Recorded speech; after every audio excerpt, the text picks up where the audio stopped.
معرف القرآن جدید جلد نمبر 7 صفحہ نمبر 356 356 پارہ نمبر 22 سورہ فاطر آیت نمبر 11. حضرت انس بن مالک رضی اللہ عنہ سے روایت ہے کہ انہوں نے رسول اللہ صلی اللہ علیہ وسلم سے سنا کہ آپ نے فرمایا کہ جو شخص چاہتا ہے، غور سے سننا میرے بھائی، پہلے وجہ بتا دیتا ہوں، ذرا سی بات پہ جھگڑا کرنا، قطع رحمی کرنا. ایک کلاس میں پڑھ رہے ہیں، ایک دینی درسگاہ میں پڑھ رہے ہیں، بات نہیں کر رہے. سگا بھائی سگے بھائی سے 3 سال ہو گئے بات نہیں کر رہا. عید کے دن دوست آ سکتا ہے، دشمن آ سکتا ہے، ماں باپ نہیں آ سکتے، بھائی بہن نہیں آ سکتے. دوستوں کے ساتھ ہنسنا بولنا ہے، بھائی سے اکڑنا ہے. یا مال آ گیا تو جس بھائی کے پاس مال نہیں اس کو حقیر سمجھ رہے ہیں. ذرا سی بات پر میاں بیوی کے جھگڑے، ذرا سی بات پہ دونوں خاندان کا بائیکاٹ. تو جو ہم کہتے ہیں نا بھائی رحم کرو رحم کرو، یہ رحم قیامت کے دن عرش کا پایا پکڑ کر کہے گا کہ اے اللہ آپ کا نام رحمان ہے، میں رحمان سے نکلا ہوں رحم. اے اللہ اس سے کاٹ جس نے مجھ سے کاٹا، اے اللہ اس سے جوڑ جس نے مجھ سے جوڑا. اور یہ اس لیے عرض کر رہا ہوں کہ قومیت، صوبائیت، لسانیت، عصبیت پر جو لڑتا ہے، علماء فرماتے سوء خاتمہ کا خطرہ ہے کہ موت کے وقت اس کو کلمہ یاد نہ دلایا جائے، اس کا خطرہ ہے. ذرا سے ملک کے حالات ایسے ہوئے اور تحقیق بھی نہیں کی، چھوٹا سا جھگڑا ہے اس کو بڑا کر کے فارورڈ کر دیا، سب کو آگ لگا دی. اور اللہ تعالیٰ فرماتے واختلاف السنتکم والوانکم، زبان اور رنگ کا فرق ہماری پہچان ہے، ہماری نشانی ہے. بابا کی نشانی پر بھائی آپس میں ملتے ہیں، اور یہاں ربا کی نشانی پر لڑ رہے ہیں. تم جو ہے وہ پشتو بولتے ہو، تم پنجابی بولتے ہو، تم سندھی بولتے ہو، تم گجراتی بولتے ہو، تم میمنی بولتے ہو، تم یہ زبان بولتے ہو. یہ زبانیں اللہ فرما رہے ہماری نشانی ہے، اس پر تو اور فدا ہونا چاہیے. آخر میں مار داڑ کر کے کہتے ہیں جی دشمنوں نے جھگڑا کرا دیا. جب آپ کو معلوم ہے کہ دشمنوں نے جھگڑا کرایا تو پاگل کیوں بنتے ہو؟ غلطی ان کی اور دکان جلا دی ان کی، اور حکومت تو ہاتھ میں لینا ہی نہیں ہے، قانون اپنے ہاتھ میں لینا ہی نہیں ہے. ہم کیا کرتے ہیں کہ اللہ کا پتہ نہیں ہے کہ صلہ رحمی کر لی کہ فلاں نے زبان کا ختم، یہ سب یہ کھا گیا، سب ختم. ایسا ہے یہ دشمن کے جو عیب سمجھنے والے، جو دشمنوں کی بات سمجھتے ہیں، یہ کیا کرتے ہیں لڑائی کر کے خود نکل جاتے ہیں، اور بیوقوف جو ہے وہ آپس میں لڑتے رہتے ہیں، جلاتے رہتے ہیں دوسرے کو، گھر جلا دیتے ہیں، ان کے کاروبار بند کرا دیتے ہیں، اور دوسرا فخر سے آگے فارورڈ کرتا رہتا ہے. رحم کرنا ہے، ورنہ یہ اشر ہوتا ہے. اس پر پورا کتاب ہے جو یہاں جمعے میں تقسیم بھی ہوا تھا، صلہ رحمی، رشتہ داروں سے کاٹنا، اپنے مسلمان بھائیوں سے جھگڑے کرنا. فرمایا کہ جو شخص چاہتا ہے کہ اس کے رزق میں وسعت اور عمر میں زیادتی ہو، حدیث واقعہ، تو اس کو چاہیے کہ صلہ رحمی کرے، یعنی اپنی ذی رحم رشتہ داروں سے اچھا سلوک کریں. بظاہر اس سے معلوم ہوتا ہے کہ صلہ رحمی سے عمر بڑھ جاتی ہے، مگر اس کا مطلب ایک دوسری حدیث میں خود واضح کر دیا آپ صلی اللہ علیہ وسلم نے. ابن ابی حاتم رحمۃ اللہ علیہ نے حضرت ابو رضی اللہ عنہ نے حضرت ابو دردہ رضی اللہ عنہ سے روایت کیا ہے کہ وہ فرماتے ہیں کہ ہم نے اس مضمون کا ذکر رسول اللہ صلی اللہ علیہ وسلم کے سامنے کیا تو آپ صلی اللہ علیہ وسلم فرمایا کہ عمر تو اللہ کے نزدیک ایک ہی مقرر اور مقدر ہے. جب مقررہ مدت پوری ہو جاتی ہے تو کسی شخص کو ذرا بھی مہلت نہیں دی جاتی، بلکہ زیادتی عمر سے مراد یہ ہے کہ اللہ تعالیٰ اس کو اولاد صالح عطا فرما دیتا ہے. کہ صلہ رحمی کرے گا تو اس کی عمر کی برکت کا مطلب ایسا اولاد اللہ اس کو نیک دیں گے، کیونکہ پھر اس کی نیک اولاد کی نیکیاں ملتی رہیں گی نا قیامت تک، اور وہ اس کے لیے دعا کرتے رہتے ہیں. یہ شخص نہیں ہوتا ہے اور خود نہیں ہے، اور لوگوں کی دعائیں اس کو قبر میں ملتی رہتی ہیں، یعنی مرنے کے بعد بھی ان کو فائدہ پہنچاتا رہتا ہے جو خود زندہ رہنے سے حاصل ہوتا. اسی طرح گویا اس کی عمر بڑھ گئی. یہ دونوں روایتیں ابن کثیر نے نقل کی ہیں. خلاصہ یہ کہ جن احادیث میں بعض اعمال کے متعلق یہ آیا ہے کہ ان سے عمر بڑھ جاتی ہے، اس سے مراد عمر کی برکت کا بڑھنا ہے. جناب ابھی صلہ رحمی پر اور بھی بہت باتیں ہیں، احادیث مبارکہ ہیں. تو ہم جو آپس میں جو حالات ہیں، پہلے بھی جو حالات تھے، اس وقت زیادہ کردار ان لوگوں کا ہے جو آگ لگاتے ہیں کہ کہیں سے پرانی کوئی مل گئی، یا کسی فلم کی مارداڑ مل گئی، یا کسی اور ملک میں کوئی حالات ہیں وہاں کی مارداڑ لگ گئی، اس کو موبائل میں ڈالا اور لکھ کر بھیج دیا فلانی زبان والے نے یہ کیا ہے. اب جس کو علماء سے دوری ہے اللہ سے دوری ہے، جو مفتی صاحب سے دور ہے وہ اللہ سے دور ہے. پوچھنے کی بجائے اگر فرض کرو سچ بھی ہے، مثال بتایا سچ بھی ہے، ایک مثال بتا رہا ہوں سچ ہے، تو دوسرے کے عیب کو بتانا چاہیے. بڑا چڑھا کر اطلاع کرنی چاہیے. قیامت کے دن جب ہم چاہیں گے کہ ہمارے عیبوں کو اللہ چھپائے تو اس وقت اللہ ہمارے عیبوں کو ظاہر کر دیں گے. اور جہاں ہم جو عیب چھپائیں گے، اب کسی دوست سے غلطی ہو گئی فرض کریں، فوراً میسج چلا دیا یہ دیکھو لڑکی کے ساتھ کیا کر رہا ہے، تو ہم گناہ گار نہیں ہیں؟ میرے گناہوں کو اللہ نے نہیں چھپایا؟ میرے گناہوں پر اللہ تعالیٰ کی ستاریت کی چادر نہیں ہے؟ تو اللہ پھر ایسے ظالم کو جو توبہ نہیں کرتا یہاں بھی رسوائی ہوگی، آخرت میں بھی ہوگی. جب یہ چاہے گا کہ میرے عیبوں پر پردہ اللہ ڈال دے، اب اللہ ظاہر کر دیں گے. آج میں توبہ کروں ختم. قومیت، صوبائیت، لسانیت، اصلیت پر جو لڑتا ہے سوء خاتمہ کا خطرہ ہے. اس وقت پھر صاحب کو بھڑکایا جا رہا ہے اور پھر اللہ تعالیٰ کو ناراض کرنے کے معاملات ہو رہے ہیں. ظلم قیامت کے دن اندھیرے میں سے ہوگا، یاد رکھنا. آپ بھائی ایک مثال بتا رہا ہوں، ایسی مثالیں ہیں کہ کسی جگہ کوئی زخمی ہو گیا، کوئی شخصیت کی زخمی ہو گئی، اب اس کے علاقے میں جو 20 دکانیں اس کو جلا دیا، اس 20 دکانوں کا حساب کون دے گا؟ تم دو گے؟ کیسے دو گے؟ وہاں ڈالر کہاں ہے آسمان پر، وہاں پاؤنڈ کہاں ہے، ریال کہاں ہے، پاک روپیز کہاں ہے، درہم کہاں ہے؟ جوش اکڑ، اپنی طاقت پر ماس، جاؤ بھائی ہم نے معاف کر دیا، ختم. اب کیونکہ وقت نہیں ہے نا، چھٹیوں میں تو وقت تھا، تھوڑا 15-20 منٹ بیان چلا گیا تھا آگے، لیکن ابھی کہاں وقت ہے. انسان کا فرض ہے کہ علماء سے پوچھیں، اور آج کل تو آسانی ہے، دارالعلوم کورنگی میں ای میل کر دیں. حضرت وحشی نے کس بے دردی سے حضرت امیر حمزہ رضی اللہ عنہ کو شہید کیا تھا. ناک کان کاٹ ڈالے، آنکھیں نکال دیں، سینہ چاک کر دیا. حضرت امیر حمزہ رضی اللہ عنہ کا آپ صلی اللہ علیہ وسلم نے جب دیکھا تو بس کیا حالت ہو گئی، قسم کھائی کہ میں ایک کے بدلے 70 کو ماروں گا. آج کے حالات سے دیکھ لینا، وہی آ گئی. وَإِنْ عَاقَبْتُمْ فَعَاقِبُوا بِمِثْلِ مَا عُوقِبْتُمْ بِهِ. اے میرے محبوب ایک کے بدلے ایک، 70 نہیں. وَلَئِنْ صَبَرْتُمْ لَهُوَ خَيْرٌ لِلصَّابِرِينَ. لیکن آپ اگر صبر کر لیں تو یہ پسندیدہ اور خیر کی بات ہے. آپ صلی اللہ علیہ وسلم نے صحابہ رضوان اللہ علیہم اجمعین کو جمع فرمایا، قسم توڑی، کفارہ ادا کیا، فرمایا میں وحشی کو معاف کرتا ہوں.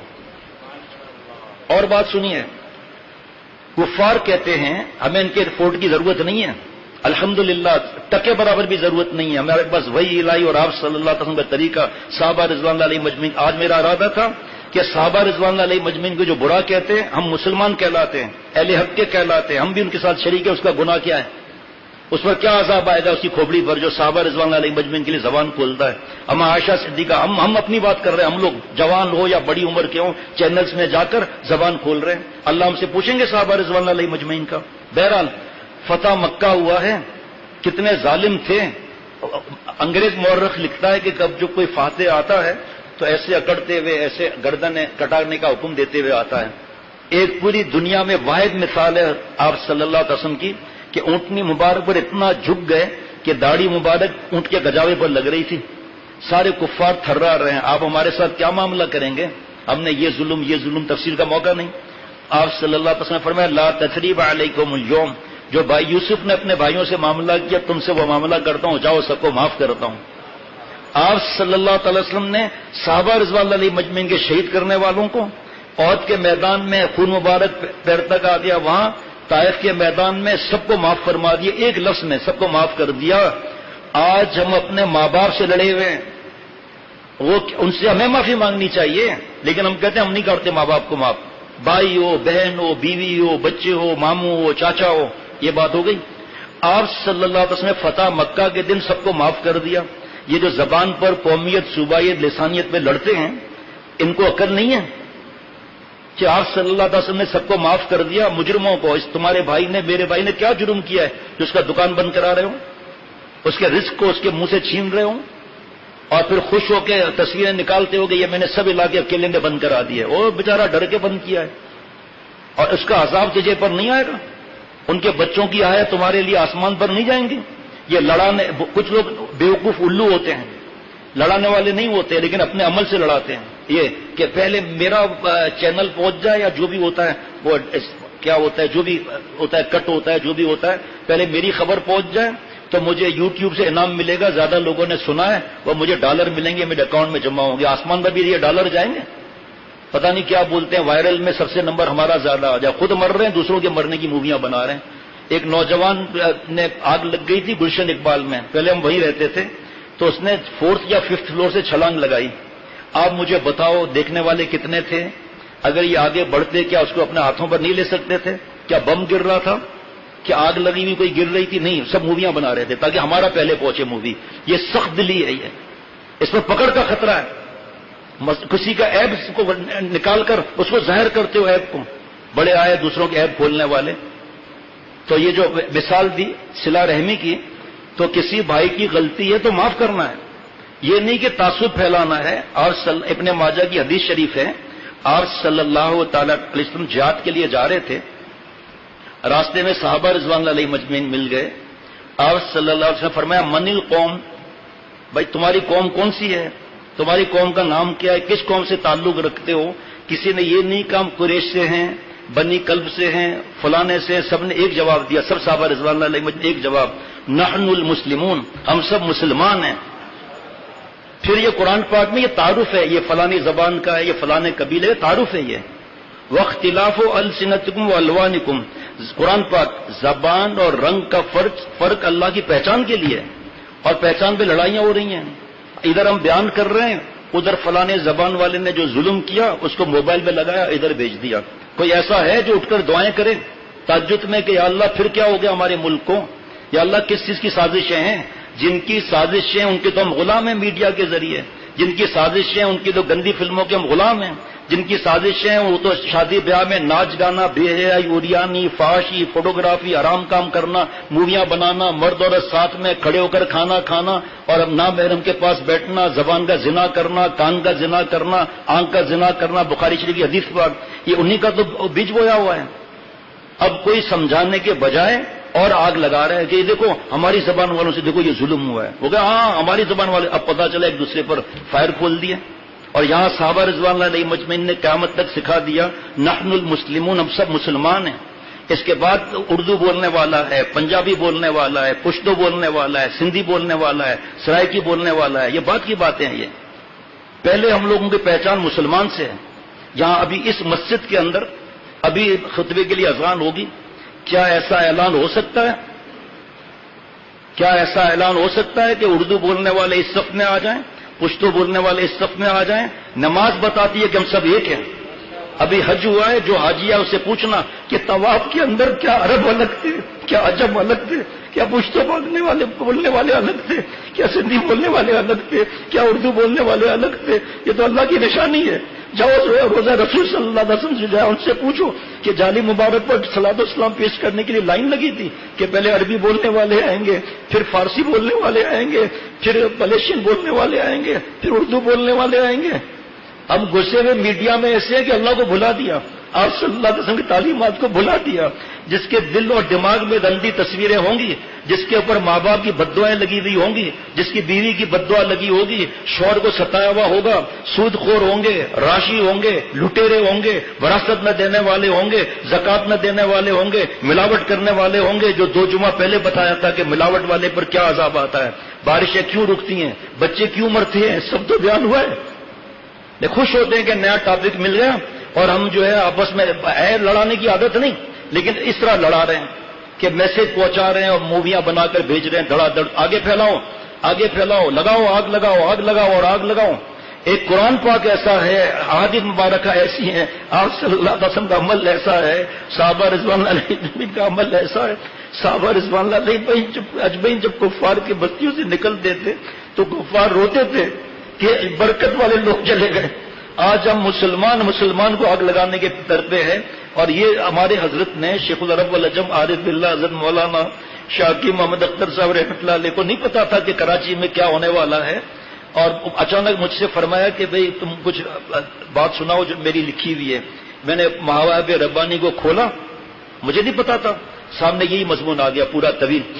زبان اور قومیت اور رنگ اور یہ فرق اللہ کی پہچان ہے، لڑنے کے لیے نہیں ہے. ہم مسلمان ایک دوسرے کو مارنے کے لیے نہیں ہے. اس کا عذاب الگ آتا ہے. جس کا ناک قتل ہو جائے، جس کے ناک عملہ جلائی جائے، قانون کو ہاتھ میں لیا جائے، اس کا عذاب الگ ہے. اللہ تعالیٰ کی رحمت سے یہ بیان اللہ نے کرایا. تو حضرت نے فرمایا مجھ سے کہ تم زور سے نعرہ لگاؤ من القوم، جو آپ صلی اللہ علیہ وسلم نے فرمایا تھا. من القوم، کس قوم سے ہو، تمہاری قوم کیا ہے؟ میں خود بوڑھے حضرت ہارٹ پیشنٹ جو وہاں پر تھے، حضرت خود بوڑھے. اب میں نے ایک بار کہہ دیا من القوم آپ صلی اللہ علیہ وسلم فرمایا، سب نے کہا نحن المسلمون، فرمایا اور کہو اور کہو اور کہو، اور میری تو حالت خراب ہو گئی، پسینے پسینے پسینے، فرمایا اور زور سے کہو۔ تو حضرت خود بھی جواب دے رہے تھے نحن المسلمون نحن المسلمون، ہمارے دل میں گھس جائے۔ جمعے کی رات تھی، یہ بدھ کا دن تھا غالباً، تو کئی علماء حضرت کے پاس آ گئے کہ حضرت ہمیں جمعے کا سبق مل گیا، کون سا بیان کرنا ہے؟ ہم جمعے کو یہ بیان کریں گے۔ اب جن کو یاد ہے جو شریک تھے اس مجلس میں، دوسرے دن بڑا خون خرابہ ہونے والا تھا، اللہ نے ہر ایک کو بیان کروا دیا، اللہ کے کرم سے خون خرابہ بچ گیا۔ پھر ہمارے حضرت کو تو ہم نہیں بتاتے تھے یہ باتیں، فرمایا اس کو جلدی چھپواؤ، جلدی تقسیم کرو۔ اس کے بعد وہ جناب سندھی میں، پشتو میں، اردو میں، انگریزی میں، بنگلہ میں، پھر پیارے شیخ نے فرمایا کہ میری کتابیں جو مدینہ شریف میں چھپی ہیں اوقاف سے اجازت لے کر یہ بھی وہاں بھجواؤ۔ تو کسی نے کہا حضرت یہ کتاب وہاں کیا کریں گے ہم؟ فرمایا مدینہ شریف کی جو یونیورسٹی اسلامک، اس میں جو میرے خلیفہ ہیں، نام نہیں لوں گا، عرب ہیں، اس سے مشورہ کرو۔ تو جب ہم نے فون کیا ان کو، انہوں نے ایسا زور سے کہا اور ماشاءاللہ اس کی تو یہاں ضرورت زیادہ ہے۔ حضرت نے فرمایا ان سے پوچھو یہاں کیوں ضرورت زیادہ ہے؟ کہا یہاں جب عرب عجم کا مسئلہ ہے اور یہاں بڑے قبائل کا مسئلہ ہے، یہاں بھی یہ معاملہ ہے۔ پھر یہ جو مدیر تھے اوقاف کے وہ کھڑے ہو گئے کہ یہ شخص ہے کون جو اس آگ والے وقت میں یہ کتاب لکھوائی ہے؟ حضرت سے کسی نے کہا اس کو زیادہ بیان نہ کرے، آپ کی جان کا خطرہ ہے۔ فرمایا جان جاتی ہے جائے، مسلمان بھائی تک حق تو پہنچے، جان تو ایک دن جانی ہی ہے، وقت سے پہلے جان نہیں جائے گی، وقت سے پہلے جان نہیں جائے گی، وقت پر جائے گی۔ اللہ کو خوش کر کے جاؤں، بھلے مجھے جس کو اڑانا ہے اڑا دے مجھے، جب وقت لکھا اس سے پہلے نہیں موت آئے گی، اللہ کو خوش کرتے ہوئے تو موت آئے گی۔ تو وہ مدیر کھڑے ہو گئے کہ اس کو جلدی منگاؤ اس کتاب کو، اور پھر عربی میں چھپی، میرے پاس ابھی بھی رکھی ہوئی، ایک دو نسخے رکھے ہوئے عربی زبان میں۔ جو بھی تعلق والے ہیں وہ مدینہ شریف میں گاڑی کو فل بھرتے تھے اور جہاں جہاں روٹ جا رہا ہے وہاں کتاب تقسیم کرتے تھے عربی کی، پھر واپس آ کے پھر دوبارہ۔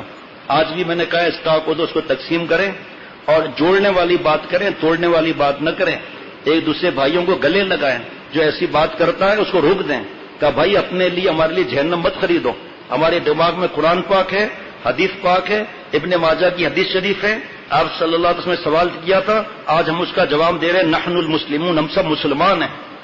باقی کو قبائل کی پہچان ہے، بھائی یہ فلانا ہے، یہ فلاں ہے، یہ فلانا میمن ہے، یہ پہچان نہیں ہے۔ اللہ تعالیٰ میرے ہم سب کے حال پر درود شریف پڑھ لیجیے۔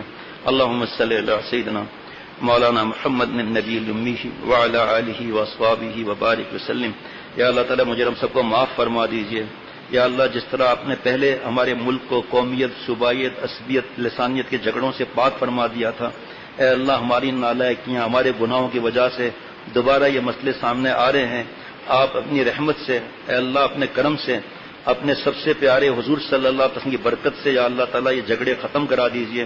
یا اللہ جو دشمن ملک کے ہیں، جو ملک کو توڑنا چاہتے ہیں، جو بھائیوں میں خون خرابہ کرانا چاہتے ہیں، جو یہود و نصارہ ہمارے ملک میں نظریں جما کر بیٹھے ہیں، ہمارے ملک کے وسائل پر نظریں جما کر بیٹھے ہوئے ہیں، یا اللہ جو دہشت گردی پھیلاتے ہیں، لوٹ مار کرتے ہیں، ملک کو توڑنے کی فکر، دین کو دبانے کی فکر، ہم آپ سے بھیک مانگتے ہیں، اللہ سب کو ہدایت عطا فرما۔ اے اللہ یہود و نصارہ کو، سب کو، ہندوؤں کو ہدایت عطا فرما۔ اے اللہ ان کی قسمت میں اگر ہدایت مقدر نہیں تو اپنے عذاب کا کتا ان پر مسلط فرما، اپنے قدرت قاہرہ کے ڈنڈے سے ان کے سازشوں کو اور ان کو چور چور کر دیجیے۔ اے اللہ اپنی رحمت سے ہم کو بیوقوف ہونے سے بچا، ہمیں اپنے بھائیوں پر فدا ہونے کی توفیق عطا فرما۔ موبائل کی کتاب جو پچھلی بار بھی تقسیم ہوئی تھی، اس کے جو فتنے ہیں ان فتنوں سے اللہ بچنے کی توفیق عطا فرما، عقل سلیم، قلب سلیم، فہم سلیم عطا فرما، ہم سب کے جملہ مقاصد حسنہ پورے فرما، چین، سکون، اطمینان عطا فرما، اپنے بھائیوں سے محبت کرنے کی توفیق عطا فرما۔ یا اللہ ہمارا دین تو اتنا پیارا ہے، اگر برابر میں ہمارے گھر کے برابر میں کوئی مسلمان نہیں رہتا اور وہ مسلمان نہیں ہے لیکن دین کو اور آپ صلی اللہ علیہ وسلم یا کسی کو برا نہیں کہتا، اگر وہ بھوکا سو گیا ہم سے پکڑ ہوگی، ایسا پیارا دین ہے، اگر وہ مر گیا تو ہم سے پکڑ ہوگی۔ یا اللہ تو پھر ہم جو اپنے بھائیوں سے ظلم کر رہے ہیں، جو آپ خوش ہو رہے ہیں، پھر ہمارا کیا معاملہ ہوگا؟ اے اللہ مجھے اور سب مسلمانوں کو معاف فرما دیں، عقل سلیم، قلب سلیم، فہم سلیم عطا فرما۔ یا اللہ خوشیاں، چین، سکون، راحت عطا فرما، میرے اور ہم سب کے گناہوں کو معاف فرما، جو موجود نہیں ہم سب کے گناہوں کو معاف فرما۔ یا اللہ جہاں بارشوں سے نقصان ہو رہے ہیں حفاظت فرما دیجیے، اور ابھی بھی کچھ علاقوں سے اطلاع آئی ہے کہ جانور بھوکے مر رہے ہیں، پانی ذرا نام و نشان بھی نہیں ہے، اے اللہ وہاں اپنی رحمت کی بارش برسا دیجیے، عافیت کی حیات نصیب فرما، ہم سب کو آپ نے ایک بنایا ہے، مسلمان بنایا ہے، ہم سب کو ایک سمجھ کر ایک بننے کی توفیق عطا فرما۔ جو ہمارے ساتھی ساتھ ہمارے بھائی جو ساتھی میں جو تعصب پھیلاتے ہیں، تصویریں بھیجتے ہیں، ایسے یا اللہ مجھے اور ان سب کو ہدایت عطا فرما اور ہمیں ان کو روکنے کی توفیق عطا فرما۔ صلی اللہ علیہ نبی